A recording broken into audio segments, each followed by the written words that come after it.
tengo esta voz es porque llevo toda la semana pasando una gripe y un poco enfermo. Nosotros somos Tiquetea, aunque hoy hemos venido a hablar de Tiquetea, tampoco hemos venido a vender nuestros productos, sino a explicaros cómo hacemos las cosas, ¿vale?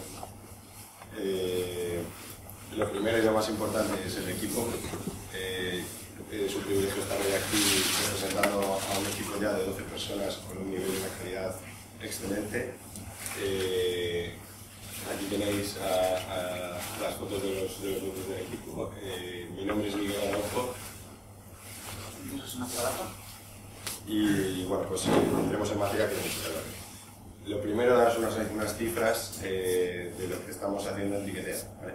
Tiquetea, por si no lo sabéis, es una compañía que se dedica a la venta de ticketing online. Estas son algunas cifras que llevamos hablando desde el año 2014. Tenemos más de 2 millones de entradas vendidas en el 2014, ¿vale? 11.000 visitas simultáneas, 3.000 eventos, más de 3.000 eventos vivos en todo momento en la plataforma, y nuestros, digamos, en minutos llegamos a tener más de 750 ventas por minuto, que ya empieza a ser pues, unas cifras respetables que nos convierten en la primera tiquetera española. Para contaros de lo que estamos haciendo a día de hoy, pues tiene sentido hablar de dónde venimos. Evidentemente, de todo el mundo siempre tiene un legacy, tiene un código que está ahí, tiene que adaptarse a cómo se están haciendo las cosas en la empresa, ¿no? Esta es la primera, bueno, una de las primeras versiones de la web de Tiquetea. Al principio la primerísima versión de Tiquetea estaba escrito en .NET. Después hubo una reescritura que se hizo en PHP para la parte del API y el frontal se reescribió en G. G, si no lo conocéis, es un framework que imita arrays en PHP, no sé cómo es una idea. Y después de eso, en un tercer paso, se empezó a reescribir el frontal en PHP con un framework propio interno nuestro y intentando quitar G y algunas cosas que no estaban funcionando bien. Aunque hoy os vamos a hablar de que hemos reescrito algunas cosas y otros componentes los hemos cambiado, nosotros hemos asistido a muchas charlas donde hablan de reescribir, de las reescrituras, y siempre vemos al tipo diciendo todo lo que había era una mierda, llegué yo, soy el mejor, lo rehice todo y ahora funciona todo genial, y tampoco es así. Creemos que una compañía pasa por diferentes etapas. Evidentemente el software y los sistemas distribuidos que estamos montando hoy no habrían podido ser probablemente una alternativa viable de negocio en una primera fase de una startup, ¿vale? Entonces, esto es una evolución natural de algo que es orgánico, que es vivo, que es un software, y salvo la parte de meternos un poco en G, que estaba ya preparada, no vamos a meternos mucho con lo que había, ¿vale? Y bueno, y hemos seguido evolucionando. Lo que ha contado Miguel era lo que era Tiquetea en el pasado, y esto es la pinta que tiene Tiquetea ahora mismo. En este último año y medio,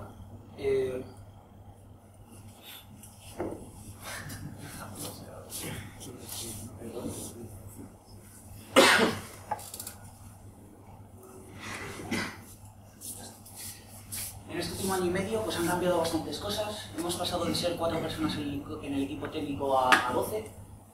No tenemos ningún perfil de DBA puro, es decir, contamos una filosofía pues, de DevOps en el que cada desarrollador es responsable no solo del código, sino de lo que es el despliegue, del mantenimiento de aplicaciones en los sistemas. Todos los sistemas están en Amazon, en AWS, que no es algo, digamos, demasiado importante aquí, pero lo decimos sobre todo para que entendáis ciertas decisiones de diseño que hemos tomado después. Y después hemos llegado ya a varios países, ¿no? Que no sé si os habéis fijado, pero la anterior web estaba en alemán. Entonces, esto básicamente, lo que queremos decir con esto es que ha habido un cambio de estrategia bastante grande en Tiquetea en este último año y medio. Como un salto al vacío, ¿no? Estamos reescribiendo bastantes partes, ya os contaremos luego, pero ahora mismo tenemos un API monolítico creado en PHP que estamos intentando partir en trozos pues para ganar bastantes cosas, que lo explicaremos luego, como digo. Y digamos que pues, son decisiones que tenemos que fundamentar bastante bien, porque al fin y al cabo es bastante duro para una empresa que ya está asentada en el mercado el reescribir el software que tiene. Y desde luego no ha sido un camino fácil. Hemos tenido muchos problemas y también muchas cosas buenas, que son las que pretendemos pues, contaros aquí, ¿no? para que sirva de algo la experiencia que hemos tenido. Muy bien. Entonces vamos a ir hablando de los proyectos un poco en el orden cronológico que entraron en la compañía. El primero fue Odin. Nosotros internamente nombramos nuestros proyectos con nombres de dioses, y si son vikingos, pues vas más puntos. Esto es una herramienta de Business Intelligence que respondía a preguntas que tenía el departamento de la empresa, que en ese momento se hacían muy manualmente y fueron típicos informes que ejecutas una query y los portas para un tipo y al final la empresa se hace muy grande. Y en este proyecto en concreto nos encontramos con un par de retos que son la exportación de informes tenía que ser en PDF y esos PDFs eran muy grandes y tenía que ser, pues no podías esperar una hora para que te saliese el informe en PDF. Y además, como teníamos los frontales hechos ya en PHP, pues la gente que venía logueada, digamos, en Tiquetea a nuestro sistema de Business Intelligence, no hacerles loguearse otra vez, que tuviera compatibilidad de sesiones. Este proyecto está desarrollado en Django, como muchos de los que vamos a hablar después. Nosotros somos grandes defensores de Django, tampoco vamos a entrar en muchos detalles, pero nos gusta mucho el framework y creemos que es la herramienta correcta para resolver este problema. La compatibilidad con las sesiones de PHP la resolvimos con un Session Store. Al final en Django el mecanismo que gestiona las sesiones es plugable, entonces nosotros hicimos nuestro propio backend de sesiones que leía de Memcache. Esto es un poco la interfaz de ese Session Store.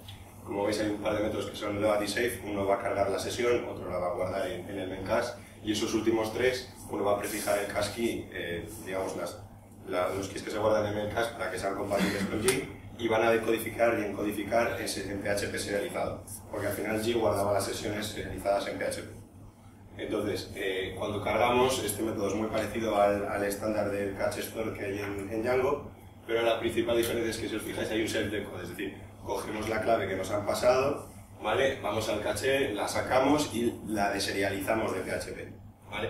Y al final hay un segundo punto importante que es este Session Data Session Key, en el cual por internas de Django tienes que guardar el user ID en esa clave dentro de la sesión. Y de esa manera G ya veía la sesión, Django veía la sesión y no había que forzar un doble logueo.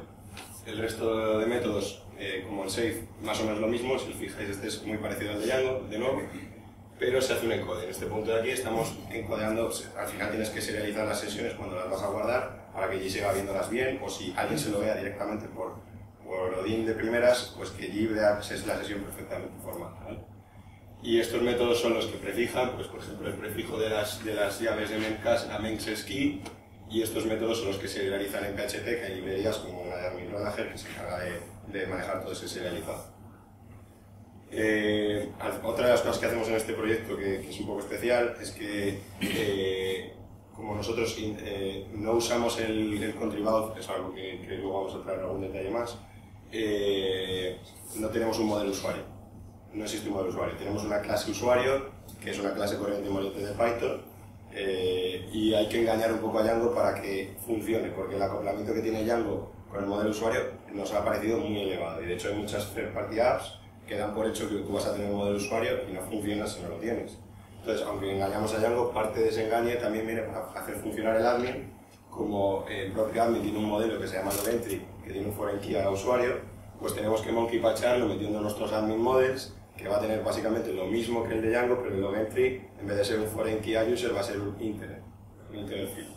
Y eso ya hace que funcione. Y luego Django tiene una serie de checkings en el que intenta verificar que tú tienes el modelo usuario instalado y el tío se empeña en que el modelo tiene que estar ahí y nosotros pues los desactivamos diciendo no hagas nada, ¿vale? Entonces, de esta manera, en esta aplicación, aunque tiene sus modelos internos para almacenar los informes y todas estas cosas, no tenemos un modelo usuario y el admin sigue funcionando, ¿vale? Y por último, hablamos de una librería que hemos desarrollado internamente en Tiquetea que resolvió el problema de la generación de PDFs. Esto es más o menos el aspecto que tiene un PDF de los que genera Odin. Son PDFs en tipo tabla. Este es muy pequeñín para que lo veáis, pero a veces se suelen expandir 300 o 400 páginas. Y generar esto empezamos haciéndolo con Reportlab, la típica librería PDF, de generación de PDFs en Python, tardaba 3 horas. Y entonces dijimos, esto no es viable, no es una alternativa que podamos poner en producción. Así que lo que hicimos fue desarrollarnos algo interno nuestro, que es Pillow Table, que básicamente utiliza unas plantillas en Jinja para generar látex. Pasamos el intérprete del PDF to LaTeX, lanzamos un proceso que lo convierte y entre medias tenemos un poco de glue code que se encarga de manejar las plantillas, pasarles un contexto, renderizarlo todo y darle a LaTeX unos límites correctos de memoria y demás para que funcione todo bien. Nuestra intención es liberar esta librería en las próximas semanas. Y bueno, pues en este primer momento, cuando empezamos con Django, la compañía, pues todo el mundo estaba a la expectativa, ¿no? Había gente que había dicho, oh, esto es el framework para perfeccionistas con fechas límite y tal, ¿no? Y claro, todo el mundo quería saber cómo iba esto, ¿no? Cuánto íbamos a tardar en desarrollar este primer proyecto, si funcionaba, si era robusto, y entonces la cosa salió muy bien, que la gente quedó convencida y comenzó un poco la era de Python dentro de Etiquetea. El siguiente proyecto que incorporó Python en la compañía fue Forseti.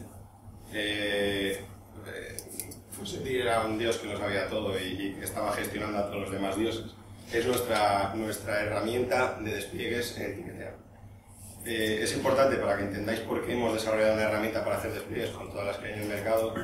La primera razón era porque todo lo que encontrábamos era muy enterprise, muy grande, pues programamos Asgard, que es de Netflix, para Amazon Web Services.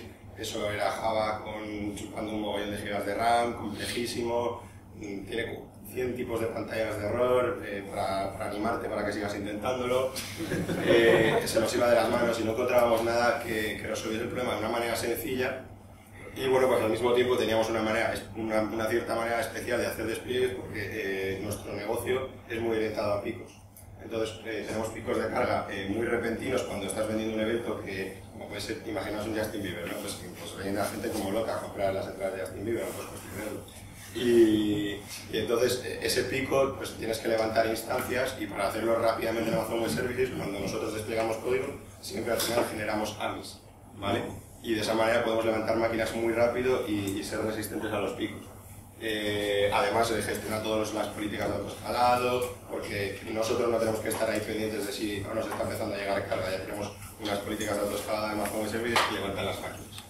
Y lo que es en esencia Forseti, además de un pequeño clic que tú puedes hacer Forseti Deploy Frontend, por ejemplo, y desplegar el proyecto, es una serie de clases a alto nivel que están un poco por encima de Boto, que son los bindings oficiales de Amazon Web Services en Python, que son excelentes y por eso parecía Python la herramienta adecuada para este problema.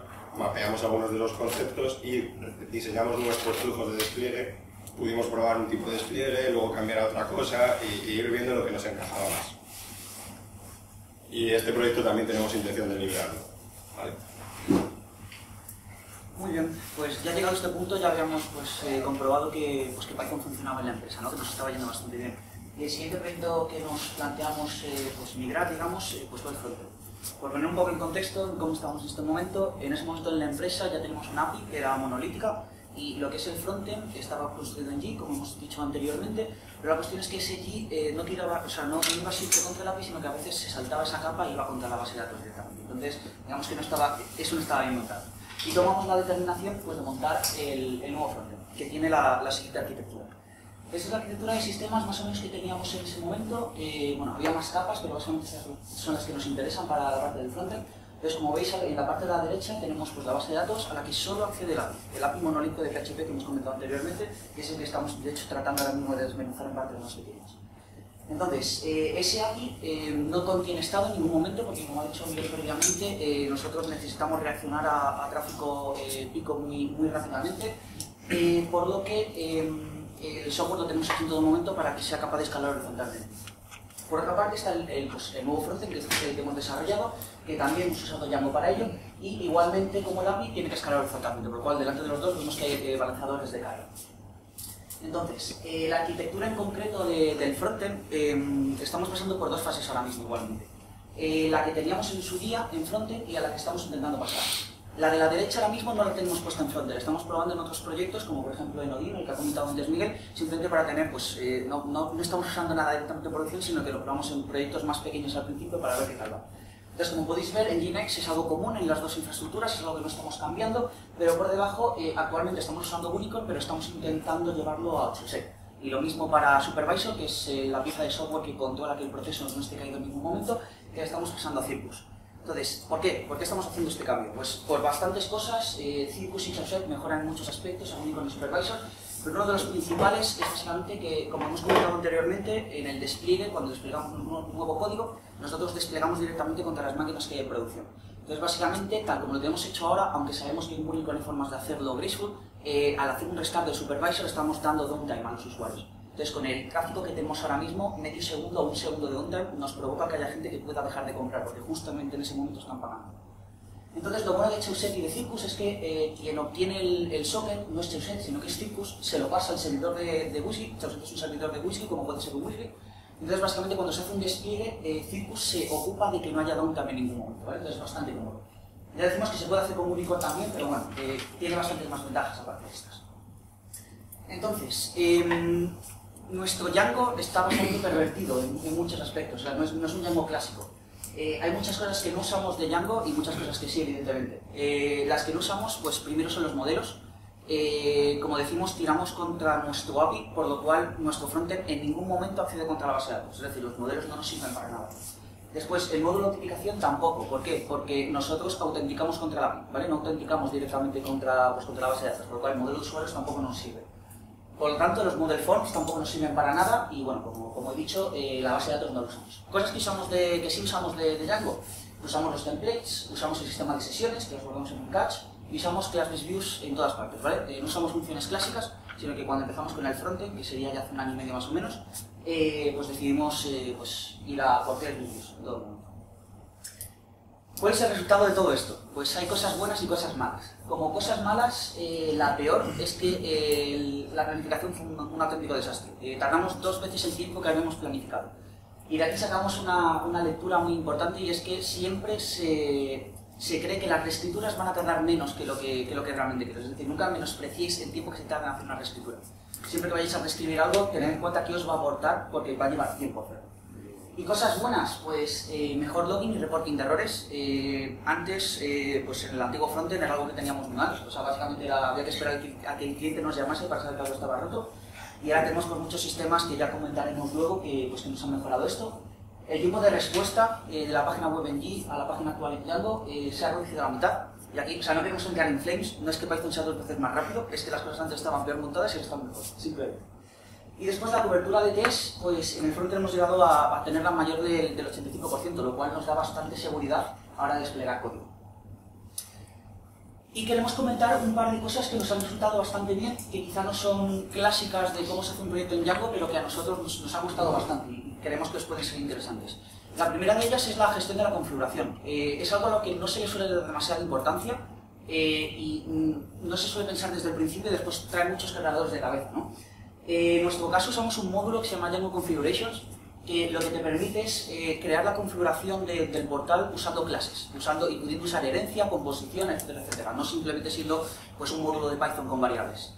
Es un módulo que ya digo que es software libre, y en este caso nosotros lo hemos organizado de esta manera. Hay una parte que es clásica del módulo, o sea, el módulo insiste en que se haga de esa manera, y otra parte que es más nuestra, ¿no? La parte clásica es la que está en el primer nivel del directorio, que básicamente, si os fijáis en base.py, que lo que tiene es la configuración por defecto de todos nuestros environments, y después tenemos un fichero por cada uno de los environments. Y por último tenemos una cosa que se llama bundles. Vamos a mirar más en concreto estas cosas. El base, como podéis ver, lo que hace es heredar de settings. Settings es la clase básica de Django Configurations. Y aquí lo único que se hace es en todo momento construir pues lo que viene a ser la configuración de Django estándar, normal y correcto, ¿vale? La cuestión es que va dentro de un diccionario. Si os fijáis, por ejemplo, tenemos 3 listas vacías: Django Apps, Bundle Apps y TKT Apps. Las de TKT son las nuestras, las de TKT, Bundle son de terceros y Django pues las clásicas de Django. Y a continuación, en Install Apps lo único que hacemos es construir el Install Apps con lo que es la concatenación de esas 3 listas. Y después simplemente para que veamos el ejemplo a continuación, databases, que en el caso del frontend ya digo que no lo usamos porque no usamos base de datos, pero para que entendáis el ejemplo, la contraseña está puesto pues, como un atributo de la clase. Entonces, esto nos permite después, en otros 2 ficheros, en el de producción y en el de desarrollo, extender de la clase base y decir cosas como que, por ejemplo, en desarrollo la contraseña es pass, o que en producción la contraseña es una clase que se llama values_value. Esta clase lo único que hace es coger de una variable de entorno al valor. Es decir, en nuestro GitHub no hay ni un solo dato de producción, evidentemente, ¿vale? Todo eso se carga por variables de entorno. Pues con empty, o en caso de Chauset, por ejemplo, hay un bloque de Circus, perdón, hay un bloque para variables de entorno, etcétera, etcétera. Aparte, si os fijáis, en esta parte de aquí, no solo estamos heredando de base, sino que estamos heredando de otra cosa. Estos son los famosos bundles que hemos dicho antes. Los bundles no son más que extrapolar lo que son los mixins de Django a la configuración. Nosotros cuando metemos una library de terceros no metemos jamás la configuración en lo que es la configuración de Django, sino que la metemos en un fichero aparte, tal que si queremos sacar la configuración de ese módulo, todo está contenido en un fichero. Es sacarla, quitar el import y listo. Esa configuración es bastante simple. En este caso, Crispy Forms, por ejemplo, como veis, es una clase básica y lo único que hacemos es al diccionario de BundleApps le añadimos Crispy Forms y ya está. El día que queremos dejar de usar Crispy Forms, cogemos el fichero y lo borramos, ¿vale? No tiene más. Entonces, eso por la parte de gestión de la configuración. Por otra parte, como ya decimos, por nuestra arquitectura, nuestro frontend, digamos que está dividido en tres partes principales. Lo que es la parte de la aplicación en sí, que es esto que tenemos a la izquierda, el frontend de Django, y después tenemos dos pequeños módulos a la derecha. Por una parte tenemos tkt-auth, que es una aplicación de Django normal y corriente, que maneja la autenticación de todos nuestros proyectos. El tenerlo un módulo separado es simplemente porque tenemos un montón de proyectos que loguean contra el API, tienen lógica común, por lo cual tiene sentido extrapolarlo, o sea, extraerlo, y que es una librería. Y después tenemos el API Client. ¿Qué es el API Client? Pues el API Client es esto de aquí. Nosotros tenemos un API que es más o menos pública, entonces es una API RESTful, más o menos. Entonces, podríamos usarla directamente usando request, por ejemplo, y haciendo llamadas sin más, pero eso no es muy pythónico, muy pythónico. Entonces, lo que hemos hecho es hacer un wrapper por encima que nos permite hacer llamadas de este estilo, ¿vale? Que son bastante más dignas. Es acceder al evento 1 del usuario 77 y en ese caso actualizarlo, ¿vale? Pasando un diccionario. Entonces, para conseguir esto, hacemos cierta metaprogramación en ese módulo. Aquí tenéis, por ejemplo, lo que es el módulo de usuario. Como veis, se hereda de Cloud Endpoint, que es de lo que heredan todos nuestros endpoints.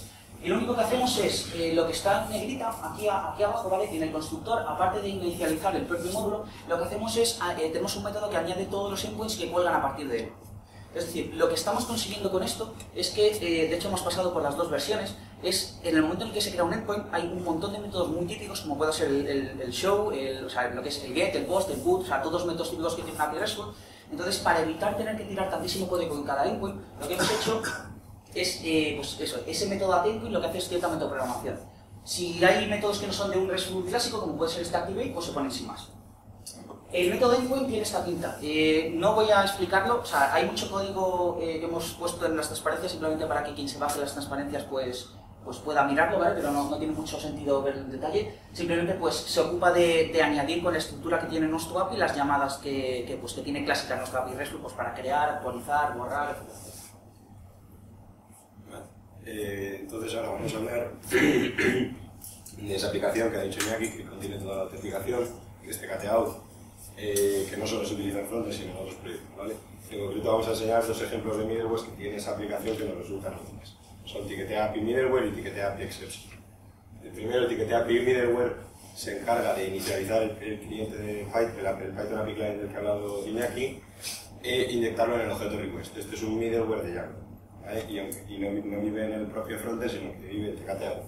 Y va a inicializar ese API Client y lo va a inyectar en el process request. En el process response va a observar si los tokens con los que se autentica contra la API han cambiado para realmacenarlos en el memcache y luego siempre poder construir el estado del último API Client que se lo veo, ¿vale? Y el otro de los middlewares es Tkt-API Exceptions. Entonces, estamos haciendo, nuestro frontend está todo el rato delegando la API, ¿no? Está haciendo llamadas y evidentemente sin capas, ¿no? Hay excepciones, hay muchas cosas que están manejadas en capas más abajo de vistas y errores, y ahora veremos algunas de esas, pero hay momentos en los que quieres dejar propagar ciertos tipos de excepciones hasta arriba y algunas que se te van a escapar. Pues por ejemplo, si se ha expirado el token, vas a tener que entrar en un flujo de renovación de token. Nosotros consideramos que este punto es el más sencillo para manejarlo centralizadamente. Y al mismo tiempo convierte excepciones como ese forbidden exception que lo da el propio API Client en excepciones de Django, permission denied o HTTP 04. No existe un objeto, pues tengo que enseñar 400. Y entonces entraríamos en materia ya de lo que son nuestras vistas y formularios y lo que es el frontend en sí mismo, ¿vale? Voy a empezar hablando de los mixins y de nuestras vistas. Al final hemos construido una capa genérica, digamos, una capa, si ya no te provee de unos generics para hacer Task Views, nosotros hemos construido una capa por encima de esos generics que sería como los generics que necesitaríamos nosotros para hacer las cosas a nuestra medida, ¿no? Y así, digamos, en un lugar centralizado tenemos mucho código sin repetirlo por todas partes. Voy a empezar con el mixing. Este es uno de nuestros mixins, tenemos un montón. Este en concreto resulta interesante porque se va a encargar de poder de que nosotros podamos tener en nuestras vistas un método que se llama GetAPI-Data. Entonces queríamos tener un punto único centralizado donde poder llamar al API, sacar esos datos y luego almacenarlos para procesarlos en posteriores etapas de una vista de Django. Y no existía, digamos, ese punto en Django de forma sencilla. Entonces nosotros con este mixing hemos creado la posibilidad de tener ese método y si está definido llamarlo. También hicimos un mixing, hemos querido enseñar un mixing que hicimos que resultó ser una mala idea porque no siempre aciertas, evidentemente, aunque lo intentas valorar todo, pues hay cosas que luego cuando las implementas y las pones en producción te das cuenta de que no resulta. El Access Quarks Mixing nos permitía acceder a los quarks de las URLs de Django desde cualquier template. Esto resultó una malísima idea porque acoplaba muchísimo las plantillas al rutado, a las URLs. Y nos resultaba muy difícil refactorizar, estructurar y demás. Así que este mixing lo deprecamos, salió y ya no está.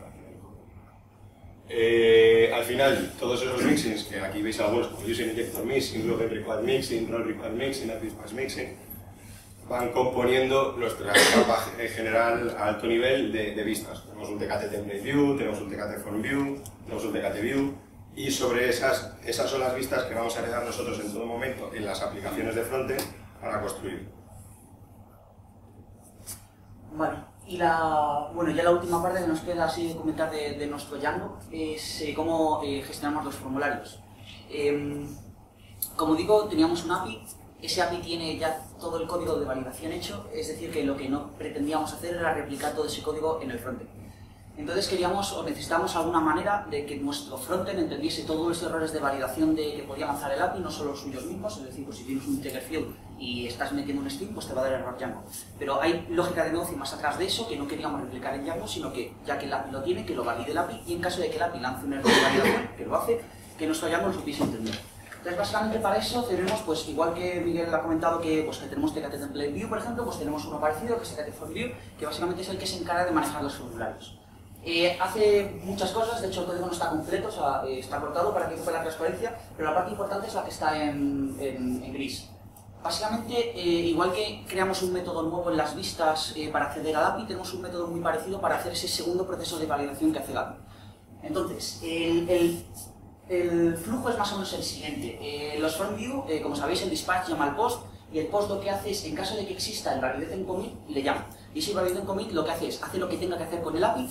Como es un método que nosotros controlamos, sabemos si está dando una excepción de validación el API, y en ese momento, una vez sabemos si es el error, si ha habido algún error, nos vamos al form invalid, que lo tenemos aquí abajo. Si no ha habido ningún error, al form valid, o si directamente lo que nos está devolviendo es una HTTP response, por ejemplo una redirección, pues vamos a esa redirección. Entonces, ese método provoca que, por otra parte, en los formularios, en lo que es el form de Django, tengamos algo parecido. No usamos model forms, pero sí que la lógica de salvado, digamos, que tienen nuestros formularios la metemos en un método save del form para hacer que las vistas no estén tan pesadas. Entonces, básicamente, tenemos esto de aquí para generalizar la forma en la que recuperamos los errores. Nuestro API tiene algo muy bueno y es que todos los errores de validación en todo el API se devuelven de la misma manera, con lo cual podemos generalizar la forma de inyectar esos errores. Si os fijáis, aquí abajo, en el form, lo que hacemos es, tenemos un método que se llama fillFormErrors, que se puede meter, se puede llamar manualmente, pero la cuestión es que hemos creado un decorador que tenéis aquí arriba, HandleAPI-Errors, en el que cualquier método que nosotros sabemos que estamos haciendo una llamada al API que devuelve un error de validación, ese error de validación tiene un formato específico, por lo cual podemos coger todos los errores e inyectarlos específicamente en cada uno de los campos de Django que ha tenido ese error. Por lo cual, estamos igualmente con un diccionario en el que sale un mensaje amigable, evidentemente. Entonces, estamos consiguiendo que toda esa capa de validación que tiene el API la tengamos gratuitamente en Django, con todos los mensajes correctamente, sin necesidad de tirar una sola línea de código, salvo las que estáis viendo actualmente. Por poner un ejemplo, ya de código concreto, aquí tenemos cómo queda un formulario nuestro. Es un formulario muy tonto, pues tiene un campo de email, normal, o sea, un campo normal y corriente. Usamos CrispyCons, entonces aquí tenéis básicamente el helper con el que se construye, con el que se pinta. Y básicamente tenemos un save que recibe un user, que es una clase del API client que hemos visto anteriormente.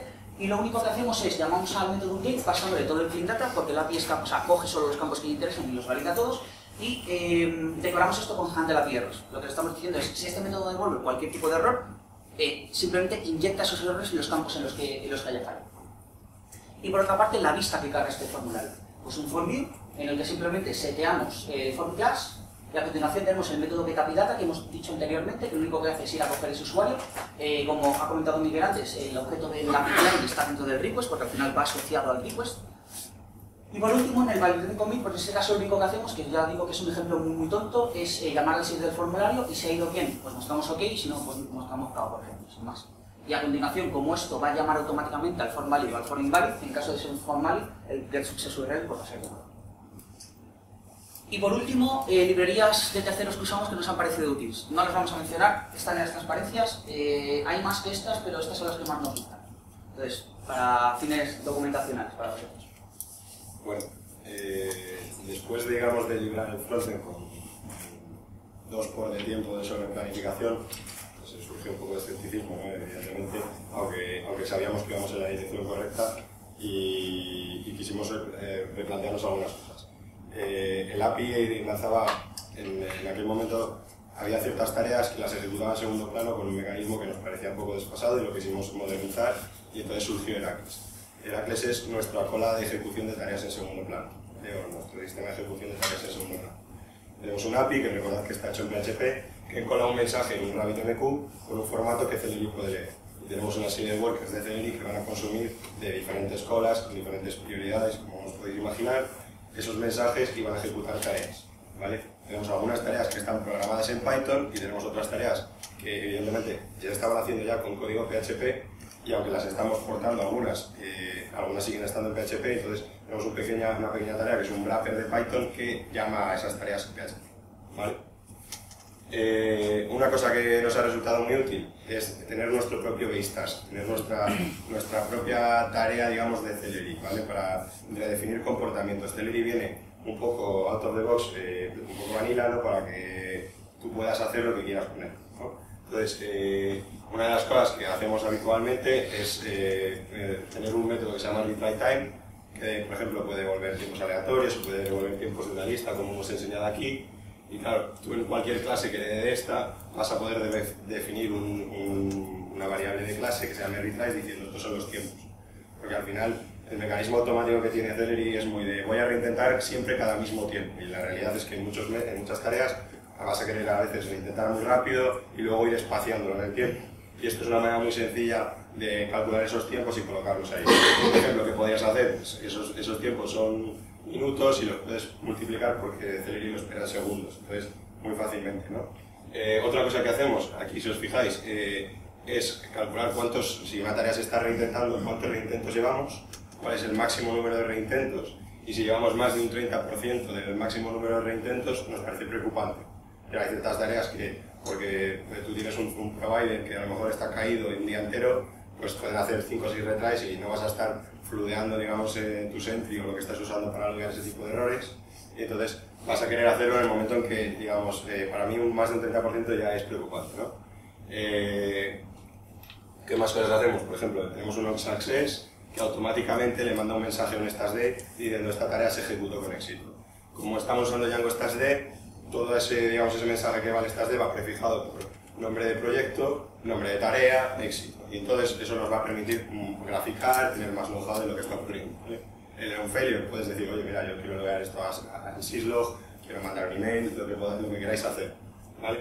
Y por último, el método mágico call, que luego instancia por Celery por debajo de un run, que has podido implementar tú y tal, lo tenemos wrapeado llamando al padre, pero es transaccional, que está wrapeado en un transaction atomic. Entonces, nosotros en nuestras tareas las queremos que sean atómicas en nuestros proyectos y de esta manera lo hacemos. Si os fijáis, cuando llegamos al call tenemos un except que coge todas las excepciones, que normalmente es una tipo patrón de Python absoluto. Si lo hacemos así es porque consideramos que no importa qué esté ocurriendo, queremos reintentar. O sea, si tú tienes una tarea de Celery que falla con algo que no has manejado, ¡pum!, se murió. El mensaje de RabbitMQ se da como consumido y se acabó, ¿sabes? Fin del asunto. Y nosotros, hay muchas veces que a lo mejor despliegas algo que tiene un error de código, y eso mataría muchísimos mensajes que luego vas a tener que sacar de algún sitio para decidir si has ejecutado o no has ejecutado. Para nosotros es más sencillo dejarnos en cola reintentándose, y si hacemos en algún momento un despliegue como están reintentándose, pues ese despliegue de código que soluciona ese problema va a hacer que la tarea se ejecute con éxito. Y No hay solución perfecta. Nosotros vimos una charla de los señores de Instagram cómo utilizan Celery, hablan de Celery muy bien. Nosotros, si nos cogéis con un café, no vamos a hablar también de Celery, pero sí que es verdad que nos ha permitido solucionar este problema, ¿vale? La realidad es que Celery, nos hemos encontrado con bugs muy en el core de Celery, y Celery es un proyecto que está compuesto por muchas librerías desarrolladas por una sola persona, que es Axole. Cuando tienes que debugar Celery es muy doloroso, porque ni siquiera utiliza los procesos, el multiproces, digamos, de Django, sino utiliza Billiard, utiliza un montón de cosas suyas, ¿no? Hemos tenido bugs que, por ejemplo, si un worker cuando estaba ejecutando una tarea moría y no cerraba bien la conexión, pues automáticamente ese worker ya dejaba de consumir y poco a poco se te iban adelantando los workers y las colas se empezaban a llenar de mensajes, nos llegaban alertas y ¿qué ha pasado aquí? ¿Por qué no está consumiendo? Hemos tenido unos cuantos bugs y de hecho algunos reportados y algunos ya corregidos y reconocidos, ¿vale? Y por otra parte, como habéis visto, hemos utilizado RabbitMQ, lo hicimos en modo clustering, en un activo-activo de RabbitMQ, y la realidad es que para hacer activo-activo de RabbitMQ tienes que tener una red muy estable y Amazon Web Services no se caracteriza por una red muy estable. Entonces, hemos tenido momentos en los que ha habido split brains de RabbitMQ muy duros, donde nos ha costado restablecernos, y bueno, pues aunque todo el mundo habla de RabbitMQ con Celery y es maravilloso, las configuraciones de clustering que hay que hacer son activo-pasivo, ¿vale? Vale, y llegamos a uno de los últimos proyectos que hemos realizado, que es Store. Bueno, antes de contar cuáles son los objetivos del proyecto, contar qué es lo que hace. Aparte de vender entradas, como habréis visto ayer, nos dedicamos a validar después el control de acceso de esas entradas. Entonces, el sistema de validación es un sistema completamente externo a lo que es el sistema principal de Etiquetea, por lo cual pues era un candidato bastante bueno a ser uno de los primeros en mejorar y en reescribir, ¿no?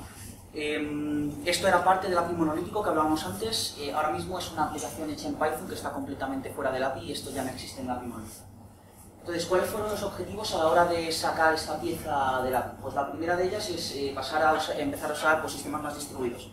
Las APIs monolíticas, bueno, las arquitecturas monolíticas tienen muchos problemas, entre los que están pues los cuatro que tenemos después.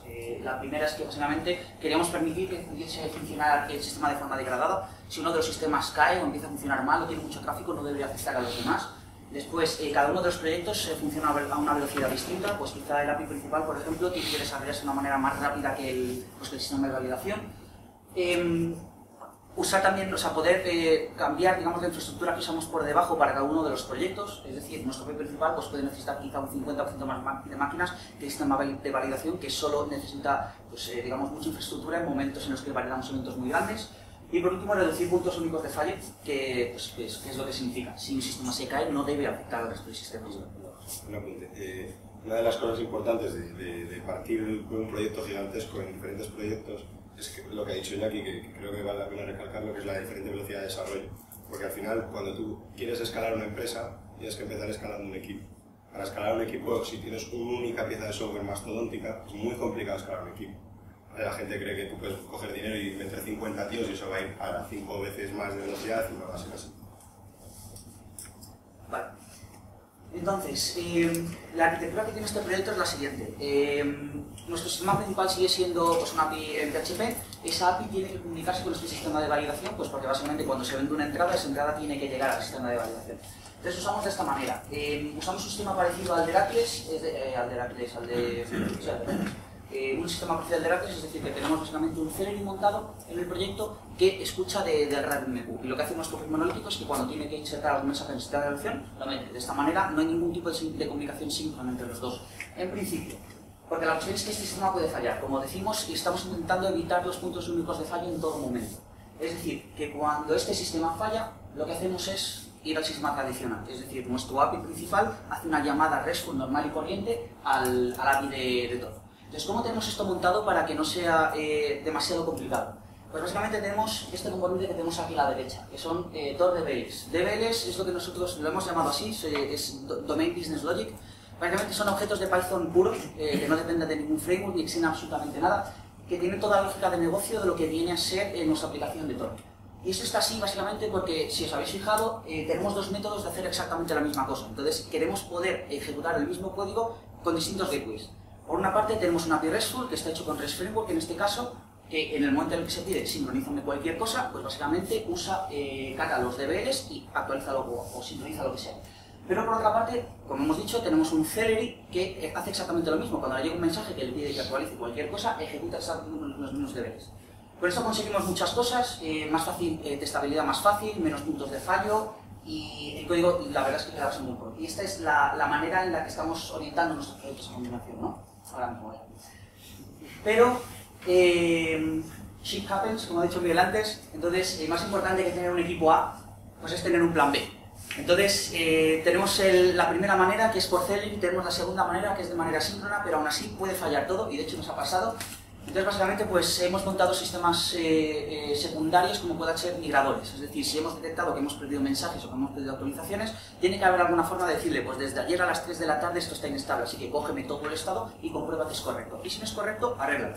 ¿Cuándo nos ha pasado esto? Pues, por ejemplo, lo que ha comentado antes Miguel, tuvimos un split brain del RabbitMQ, pues por un fallo de red que tuvo Amazon hace un par de semanas o meses, ya no me acuerdo. Y la cuestión es que pues, perdimos pues, cierta cantidad de mensajes que tuvimos que recuperar, evidentemente, porque si no era gente que no iba a poder entrar después al evento que había comprado. Eso es el problema. Entonces, pues eso, siempre tener un plan B, incluso C.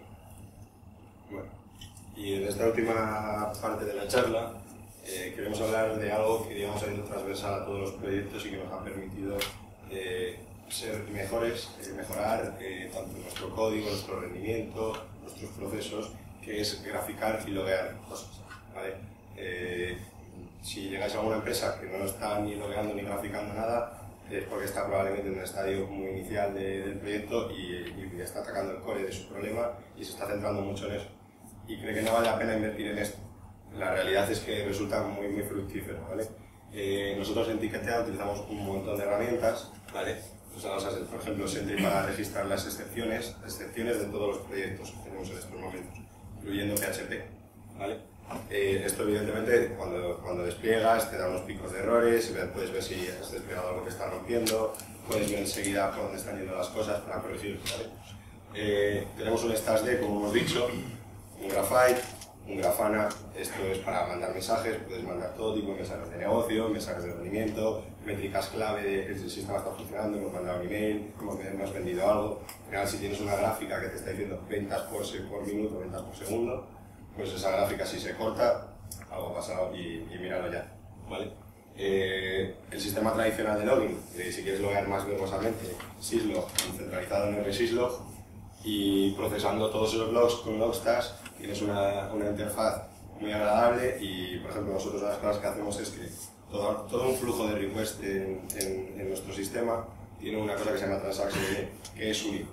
Entonces, el frontend tiene un Transaction ID, pasa por todo el frontend, llama al API pasando el Transaction ID, el API hace todo. Entonces, si en algún momento tienes algo que quieres debuguear en un sistema distribuido, tienes que poder tratarla entera, digamos, esa petición. Y los sistemas distribuidos lo que aprendes es que sí, tienen muchas cosas buenas, pero cuando los haces son complicados y hay mucho que aprender por el camino, ¿no? Y Cabot, bueno, estamos acabando ya. Cabot es una herramienta de Django que nos ha venido muy bien para hacer alerta. Cabot se conecta a Graphite y tú puedes definir una serie de alertas por una serie de métricas. O sea, si en 5 minutos no se ha mandado un email de este estilo, a mí me parece preocupante, llámame al móvil. Contáctame en el Slack o lo que tú quieras, ¿vale? Al final tienes mucha información, tienes muchas gráficas, tienes que incluso automatizar la lectura de esas gráficas para que te resulte útil. Queríamos enseñar una de estas, bueno, esto es nuestro Grafana, hemos sacado una de nuestras gráficas para enseñar lo que es un pico cuando vendes, ¿no? No os teníamos la escala porque no es pública, ¿vale? Pero sí que os vamos a decir que este es el evento de Sabina que se vendió hace poco, se vendió en noviembre. En octubre, hace 2 o 3 semanas, salió a la venta la segunda fecha de Sabina. Si la primera fecha de Sabina había sido un buen pico, la segunda fecha la gente se enteró, oye, que Sabina va a dar un concierto en Madrid, yo no me había enterado, y saca otra fecha. Y la gente, bueno, se calentó el site un montón, había varios ticketers, digamos, o varias tiqueteras que estaban vendiendo cupos, y algunas de ellas estaban caídas, no os puedo decir nombres, pero algunas de ellas 10 minutos antes de la venta ya estaban caídas. Y es porque pasas de lo que es un flujo normal de un día estándar a lo mejor 5 o 6 veces más ese número, en un ratio muy pequeño, en 2 o 3 minutos, y se vende pues en ráfagas, ¿no? Y ese es un problema muy complicado de nuestro sector. Y bueno, por eso estamos en Amazon Web Services, por la posibilidad de escalar picos, que es algo que Amazon hace. Bueno, pues si tenéis alguna pregunta, este es el momento de que nos lo hagáis. Sí, adelante. A ver, aquí estaba varias veces el tema de Skype de Amazon. Automáticas y políticas. Solo un poco de español, no hace educación. Tenéis políticas automáticas fiscales Sí. de Amazon. Pero para un pico como el de Sabina eso no podría, ¿entiendes? Eso lo tendréis que prever. Evidentemente, este es un negocio en el que cuando tú vas a salir a la venta con un cupo, muchas veces ya lo sabes. Y evidentemente cuando sales con Sabina, sabes que Sabina... O sea, que eso lo preparáis y lo habéis avanzado. A veces precalentamos máquinas y estamos preparados. Pero muchas veces en eventos que tú no sabes ni que tenías y que alguien ha metido, teníamos uno de estos uno cómico de estos de la tele. Halloween aquel de Murcia, ¿sabes? 1000 personas, gratuito. Bueno, resulta que es un evento famosísimo, que entran toneladas de personas y nuestro autoescalado, como tiene varios niveles, pues digamos que en una primera parte a lo mejor autoescala más ligeramente, pero si ve que la cosa se está yendo y que no lo puede controlar, empieza ya a levantar máquinas. Y no queremos jugárnosla, por eso precalentamos y tal, pero probablemente este pico sí que nos lo hubiésemos podido comer en automático.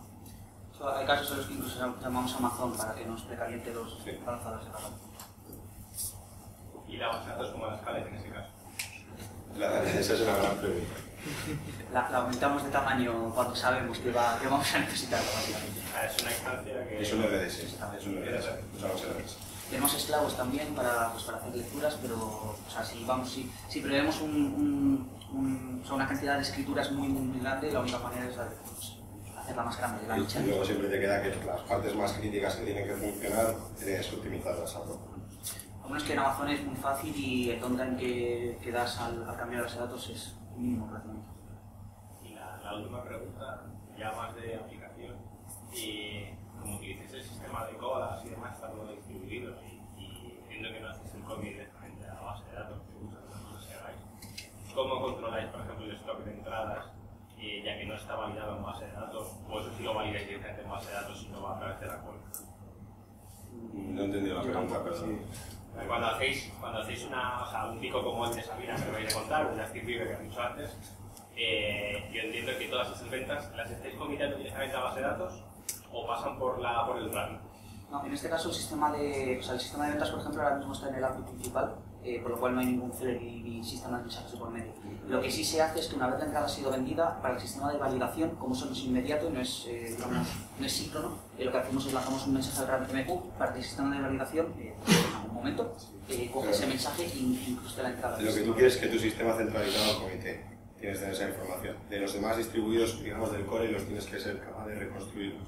Entonces, nosotros comiteamos y el último cosa que se hace después es liberar el buffer. Entonces, tienes una posibilidad en la que has guardado y no has sido capaz de enviar ese mensaje a RabbitMQ y no ocurre. O sea, en la práctica tiene que ir todo muy mal para que pase. Por aclarar, todo lo que es transaccional de venta, temas del foro, del dinero y demás, todo eso síncrono y transaccional con la base de datos. Ahí los problemas de los mercados. Luego se hacen moviendo cosas asíncronas de comunicación, de mail, de generación de PDF y tal, pero evidentemente todo lo que es aforo y dinero, eso sí que tiene transaccional. Habéis comentado que habéis desarrollado el paquete Py Long Table para generar PDFs. ¿Quiere decir que nos podemos comenzar a olvidar de RML y poder Ojalá. hacer PDFs con Jinja, o es solo para tablas? Ahora mismo el caso que tiene diseñado es el de tablas. Lo que pasa es que está hecho de una manera en que tú podrías crear renders y plantillas de diferentes cosas, de como PDFs tipo, pero al final luchas con látex. Que bueno, si tú eres un experto de látex nunca luchas con látex, látex fluye. Pero la realidad es que hay ciertas cosas que en látex son complicadas de definir, ¿vale? Pero si tú tienes un cierto manejo de látex, puedes crear una plantilla tipo, un render, e ir, me imagino, incorporándolo e ir añadiendo como un set de cosas tipo que quieres resolver. Por ejemplo, la entrada de este evento está hecha con RML, o está hecho con alguna librería PHP, o PHP. Las entradas del evento están generadas con WK, HTML y PDF.